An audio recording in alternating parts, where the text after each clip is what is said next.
Bercerita mengenai sesuatu pembangunan negara berkaitan juga dengan pencegahan rasuah. Kerana rasuah ini juga akan menyusahkan segala-galanya, bukan setakat ekonomi, malahan pelbagai lagi. Dari aspek keselamatan, keamanan, itu juga mengganggu. Jadi bagaimana kita remaja hari ini untuk sedar erti rasuah ini?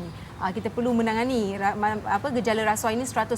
Jadi macam mana caranya, Ezri? Ya, dan caranya kita lihat usaha bersepadu bagi SPRM sendiri dan bersama dengan Kementerian Pelajaran untuk melakukan usaha-usaha ataupun kegiatan anti rasuah dan juga kesedaran di kalangan pelajar-pelajar di IPT. Dan usaha ini diteruskan kali ini dengan mengembangkannya kepada kolej-kolej. Dan ini akan diceritakan sendiri oleh Yang Berhormat Datuk Syamsul Baharin Muhammad Jamil, Pengarah Bahagian Pendidikan Masyarakat yang bersama kita pada pagi ini. Terima kasih banyak Datuk sudi bersama kami. Okey, usaha yang cukup baik apabila sejak daripada tahun 2007 dimulakan dan sehingga sekarang ini dikembangkan lagi. Sebelum kita bercerita lebih lanjut mengenai pengembangan usaha ini kepada IPTS, mungkin Datuk boleh komen tentang keberkesanan pelancaran program ini di IPTA sebelum ini dan juga IPG. Bagaimana? Okay, Assalamualaikum warahmatullahi wabarakatuh. Salam satu Malaysia dan juga salam anti rasuah kepada Hezri. Salam anti rasuah. Ya, saya suka. Kepada Aisyah dan juga para penonton. Selamat pagi Malaysia di rumah. Sebenarnya kita melancarkan Sekretariat Pencegahan Rasuah di IPTA sejak 2007. Asalnya adalah berdasarkan dapatan daripada kajian persepsi yang dilakukan oleh UKM pada tahun 2002, yang mana salah satu dapatannya agak membimbangkan kita, yang mana 30.5% pelajar pada ketika itu menjadi responden mengatakan mereka sanggup menerima rasuah sekiranya mereka berkuasa. Jadi hasil daripada dapatan kajian tu, kita telah mengesyorkan kepada kerajaan untuk menubuhkan Sekretariat Pencegahan Rasuah pada permulaannya di IPTA. Sebanyak 20 IPTA yang kita lancarkan pada 2007 dan kita kembangkan ke Institut Pendidikan Guru sebanyak 27 buah, dan seterusnya pada 2013 kita kembangkan lagi kepada Institut Pendidikan di bawah Marang. Mana semuanya sehingga sekarang kita ada 105 Sekretariat Pencegahan Rasuah yang kita wujudkan di Institut Pendidikan. Sebab kita juga bimbang kalau berdasarkan data tangkapan yang kita ada selama 10 tahun mulai 2002 hingga 2013, yang mana 40% ataupun 2,318 daripada 5,799 orang yang ditangkap bersabit dengan kesalahan rasuah adalah mereka daripada kalangan berumur 35 tahun ke bawah. Sebab itu yang kita mengadakan kempen melalui SPR ni supaya kita dapat dekati golongan remaja dan juga belia untuk kita menangani isu rasuah. Sebab isu rasuah ni bukan isu kaum, agama ataupun fahaman politik, isu semua.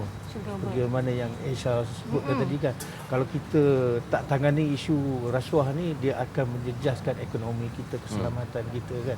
Jadi sebab itu kita perlu gembeling semua tenaga dalam pencegahan rasuah. Betulkan saya kalau saya salah. Selalunya orang kata kalau kita tengok bagaimana status rasuah sebuah negara itu, kita lihat kepada ini sebagai contoh kalau kita lihat kepada perayaan Hezri, kita dengar bunyi mercun.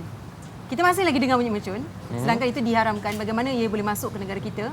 Dan itu adalah berkaitan. Itu Datuk kebanyakannya lah yang berkata begitu. Mungkin generasi hari ini kalau kita nak lihat generasi hari ini kalau berfikiran ideologinya macam kadang-kadang lain sikit. Dia melihat kepada itu. Jadi bagaimana Datuk melihat setelah 8 tahun saya kira sejak tahun 2007, apa aktiviti yang dijalankan supaya penerapan integriti itu penuh kepada nilai-nilai yang perlu sebagai remaja hari ini untuk menjaga anti rasuah ini? Memang kita mengharapkan melalui Sekretariat Pencegahan Rasuah ni, mereka sama-sama dapat membantu kita menyebarluaskan mesej pencegahan rasuah melalui penerapan nilai-nilai anti rasuah, salah guna kuasa dan perlindungan, yang mana dengan adanya kita menggunakan sekretariat ni, makna kita lebih memahami permasalahan ataupun kehendak remaja itu sendiri.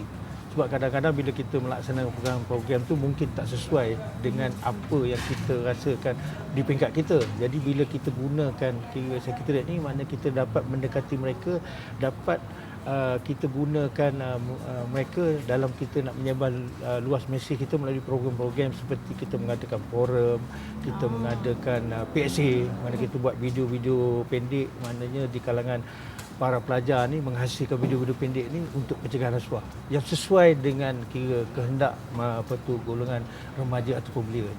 Okey, memandangkan ya sekretariat ini akan dikembangkan ke IPTS pula lepas ni. Adakah pendekatannya masih sama ataupun ada penambahbaikan pembaruan untuk keseluruhan program ini?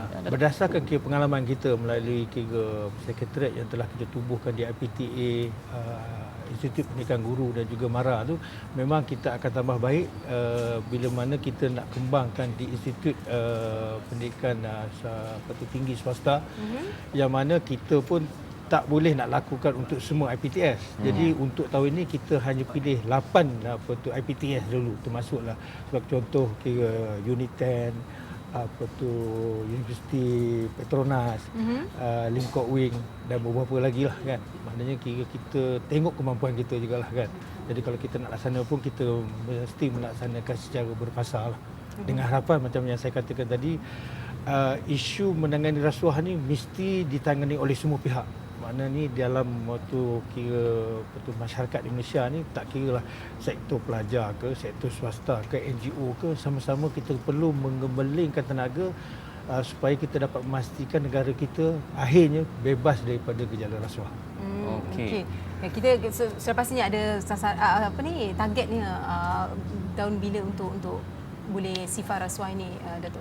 Dia kalau kita lihat pun di mana-mana negara pun, kalau kita nak betul-betul nak katakan kosong rasuah tu memang agak sukar lah. Sebab bila kita melibatkan manusia ni kan, kadang-kadang memang agak sukar untuk kita sifatkan rasuah, tapi kita boleh kurangkan. Sebab kita lihat pun kalau katalah kejayaan kita mengadakan SPR ni, kalau pada macam saya sebut tadi kan, pada 2002% yang mengatakan mereka sanggup menerima rasuah tu 30.5%. Tetapi pada tahun lepas kajian yang dilakukan oleh UPM pula, yang mana peratusan itu telah menurun kepada 10.7 sahaja. Maknanya ada peningkatan bila mana kita ada ataupun wujudkan sekretariat pencegahan rasuah dalam menyebar luaskan mesej di kalangan para pelajar, yang mana harapan kita supaya semua pihak memberi kerjasama membantu SPM dalam kita menangani isu rasuah dalam negara kita. Dan kalau kita tengok kan hari ini di media pun ada membawakan kes banyak isu rasuah, isu anti penyerangan yang berjaya. Yang penting kalau kita betul nak menangani isu ni, makna masyarakat perlu bekerjasama. Kalau katalah ada kes-kes rasuah yang berlaku di depan mata, datang kepada SPM untuk melaporkan kejadian itu supaya tindakan selanjutnya boleh kita lakukan. Ini dia Datuk Hezri. Kadang-kadang bila kita buka ruang untuk orang buat laporan, kadang-kadang orang yang buat laporan tu pun takut. Sebab dia takut butirannya diberitahu, didedahkan pula. Jadi bagaimana Datuk nak orang yang nak melaporkan kepada SPM kan, atau ke mana-mana agensi buat kuasa kan, tak perlu bimbang, sebab di bawah akta kita pun kita melindungi pemberi maklumat. Di samping kita pun ada akta yang khusus memberi perlindungan kepada pemberi maklumat dan juga kepada saksi. Kita ada dua akta yang boleh melindungi sama ada sebagai pemberi maklumat ataupun sebagai saksi. Jadi jangan takut. Jangan takut. Okey, berbalik kepada keberkesanan program ini di Institusi Pengajian Tinggi di negara kita. Tadi Datuk menyebutkan statistik yang memberangsangkan. Jadi pada pandangan Datuk, elemen yang paling berjaya ataupun pendekatan yang dibawakan tu dalam bentuk apa yang menyebabkan hasil yang cukup baik itu dapat diperolehi? Kita tengok kesannya bila mana kepahaman di kalangan pelajar tu telah bertambah baik, bila mana mereka lebih memahami apa yang dikatakan rasuah, apa kesalahan-kesalahannya, dalam masa yang sama juga mengetahui fungsi dan peranan sebenar SPM.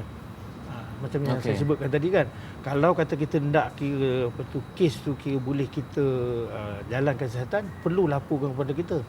Bahawa kita boleh menjalankan siasatan, sebab kita perlukan maklumat-maklumat daripada orang ramai supaya dengan maklumat yang ada tu kita boleh build up the case tu dan seterusnya membawa mereka ke muka pengadilan.